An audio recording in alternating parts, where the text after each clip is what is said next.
Hey bike farmers, I think I have Rosemary Kennedy's tricycle in my garage, but I'm not able to prove it. Ideally, I'd like to return it to the family or donate it to the JFK Presidential Library Museum collection. But first, we need to establish provenance, which is exactly why I'm making this video. Now, before I get into the details on why I think it's Rosemary's trike, how I ended up with it, and why I think it has enough cultural significance to be worth the effort, I need to give some of the backstory, which has transformed the world and improved the lives of millions of people living with disabilities, and it begins over 100 years ago.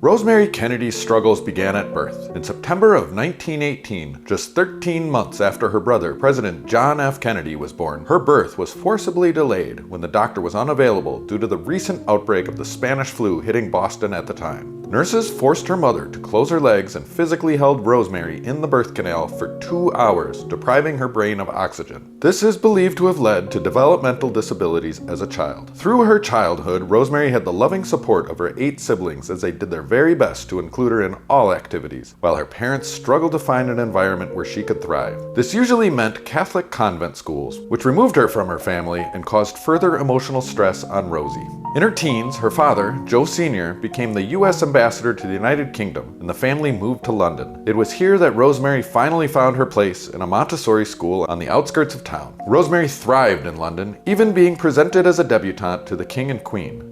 But as World War II broke out, the family fled back to the US, leaving Rosemary behind to live at the school. As Hitler marched westward, life in London became too unsafe for Rosemary, and in 1940, at the age of 22, she was uprooted again and brought back to the US, which meant back to the convent schools. This move agitated her mental health issues, causing violent outbursts and erratic behavior. And fears of her being kidnapped or embarrassing the family with scandal, her father became desperate to find a solution to provide a good life for his daughter. Unfortunately, this desperation led Joe to pursue a lobotomy operation for Rosemary in November of 1941 that left her with permanent, severe physical and intellectual disabilities, leaving her speechless, incompetent, and unable to walk, requiring 24/7 care for the rest of her life. After 6 years in a psychiatric institution in upstate New York, in 1949, Rosemary was moved to spend the rest of her life hidden from her family and the public eye for 56 years under the spectacular care of the nuns at St. Coletta's Home for Exceptional Children in Jefferson, Wisconsin, just 10 miles from the BikeFarmer workshop.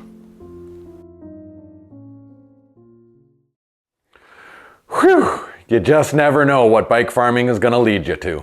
When I moved into the bike farm back in 2017, I was looking for a tandem bicycle to put on the roof of my garage.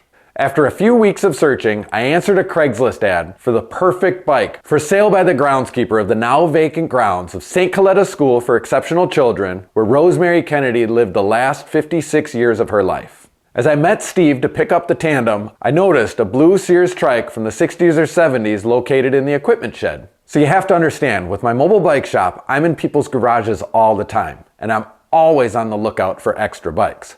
So naturally I asked, "Hey Steve, what's with that one over there?" To which Steve replied, "I'm told it was Rosemary's trike. She used to ride it around in the parking lot for exercise. Would you like to take it too?" And so I did. Of course, I got really excited for the opportunity to have a Kennedy's bike in my collection. Seriously, how cool is that? I mean, what is something like this even worth, right? I'm rich! I'm fully aware that confirmation bias looms large over this whole thing. Regardless, right away when I got home, I started Googling Rosemary Kennedy's tricycle. But all I found is a photo of her as a child on a tricycle, which is actually pretty cool. And I even reached out to Rosemary's biographer, and I got a reply, but it wasn't very encouraging because, well, she's thinking what we're all thinking.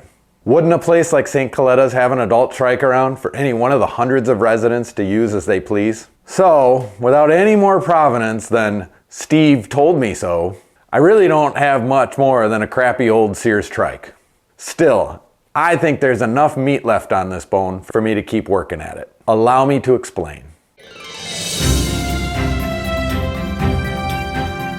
It wasn't until I learned the story behind Rosemary Kennedy's tragic but amazing life and how she inspired her siblings to take action that I realized how significant this item could really be. We now know that through the loving care and medical attention that Rosemary received while at St. Coletta's, that she regained her ability to walk, albeit with great difficulty.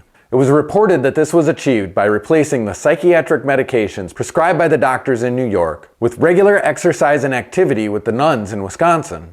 Given the rehabilitation timeline and the age of the trike, I find it quite probable that this tricycle was used in that regimen. Years ago, I worked with a guy named Dale at Budget Bikes who suffered a traumatic brain injury. Dale could hardly walk and hardly talk, but he still rode his trike to work a few days a week, handing out Hershey's Kisses to anybody who'd take him along the way.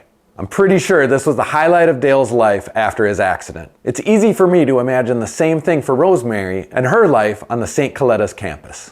Further, the lobotomy operation and its horrific outcome was hidden from the Kennedy kids for nearly 3 decades. It wasn't until the late 60s, after the death of their father, that the Kennedy kids reunited with their beloved sister and brought Rosemary back into their lives. Especially her younger sister Eunice Shriver, who went on to found the Special Olympics. Could it be that this tricycle is the very machine that inspired the start of the Special Olympics? In turn, Eunice's children also became very fond of their Aunt Mary. Anthony Shriver would often visit his aunt in Jefferson, Wisconsin through the 70s and 80s. Anthony went on to start Best Buddies, an international organization that fosters friendships between kids living with and without disabilities. If what I've learned is true, I believe that Anthony would have first-hand experience with Rosemary and her tricycle, and just maybe he'd see the same spark in her eyes that I saw in Dale's back at the bike shop. Man, it would really be something if this story reached him. It's really incredible how somebody can be hidden from society in such a horrific way, but inspire such a lasting and positive impact on the world. Regardless of where this ends up, I'm forever grateful for how Rosemary has affected me in the process of making this video.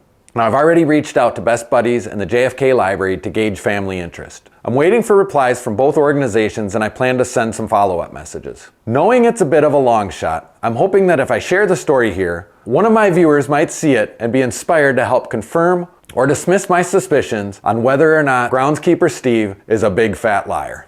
I'll be sure to post updates to the community page, and I'll make follow-up videos if things develop. So be sure to click all of the buttons, especially the notification bell, so you and Rosemary Kennedy's tricycle can stay tuned.